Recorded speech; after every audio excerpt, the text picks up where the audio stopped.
ঝড়ো ঝড়ো বৃষ্টিতে, জল ভরা দৃষ্টিতে, শ্যামল ছায়ায়, মেঘলা আকাশে, মধ্য দুপুরে আজও মন কাঁদে তোমার জন্য। কদমগুচ্ছ হাতে নিয়ে অপেক্ষা শেষ হবে না জানি, সোনার কন্যাকে রেখে তুমি আছো উড়াল পঙ্খী হয়ে অচিন ঠিকানায়। তবুও চাঁদনি পশরে তোমারে স্মরণ করি অশ্রু জলে। হিমুর হলুদে কিংবা রূপার নীলে তিনি এঁকে দিতেন অসাধারণ সবসময়।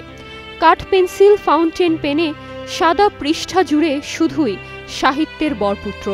তবে দীর্ঘদিন ক্যান্সারের সঙ্গে লড়াইয়ের পর 2012 সালের 19 জুলাই হার মানেন কথার জাদুকর। নন্দিত কথা সাহিত্যিক হুমায়ুন আহমেদ চিরতরে চলে যান অদেখা ভুবনে। লাস্ট যেটা মনে পড়ে যে স্যারের কাছ থেকে বিদায় নেয়া, ওটাই শেষ বিদায় নেয়া।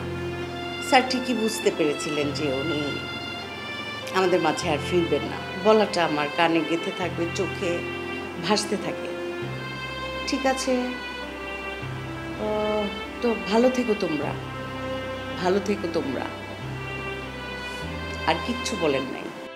পাঠক মনে কল্পনার ইন্দ্রজাল তৈরি করে চিরস্থায়ী আসন গেড়েছেন কলমকালির জাদুকর। তিনি যেন এক মাইরাস টাচ। যা লিখেছেন, যা বলেছেন, যা করেছেন তাই পেয়েছে দর্শকপ্রিয়তা। বিশেষ করে বাঙালি মধ্যবিত্ত তরুণ তরুণীর মন মনন ছিল তার নখদর্পণে। সারা বছর সারা দিন স্যারের কথা মনে পড়ে, জুলাই মাস আসলে বেশি করে মনে পড়ে। সুতরাং স্যারের কথা তো মনেই পড়ছে। বর্ষাকাল চলে এসেছে, বৃষ্টি হচ্ছে, বৃষ্টি মানেই হুমায়ুন স্যার, বৃষ্টির সঙ্গে স্যারের যোগাযোগ অনেক বেশি।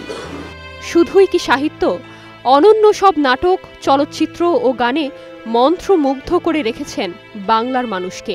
তার হাত ধরেই তারকার সম্মান পেয়েছেন এদেশের অনেক শিল্পী।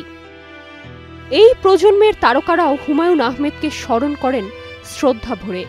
প্রিয় লেখকের উদ্দেশ্যে দেন ভক্তির অঞ্জলি। 1948 সালে নেত্রকোনায় জন্মগ্রহণ করেন হুমায়ুন আহমেদ।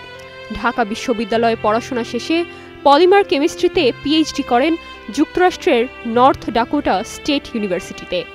ঢাকা বিশ্ববিদ্যালয়ের রসায়ন বিভাগে শিক্ষকতা করেছেন 16 বছর। 1990 সালে অধ্যাপনা ছেড়ে পুরো দস্তুর মন দেন লেখালেখি, নাটক, সিনেমা নির্মাণে। Nirjona Nusrat, star news.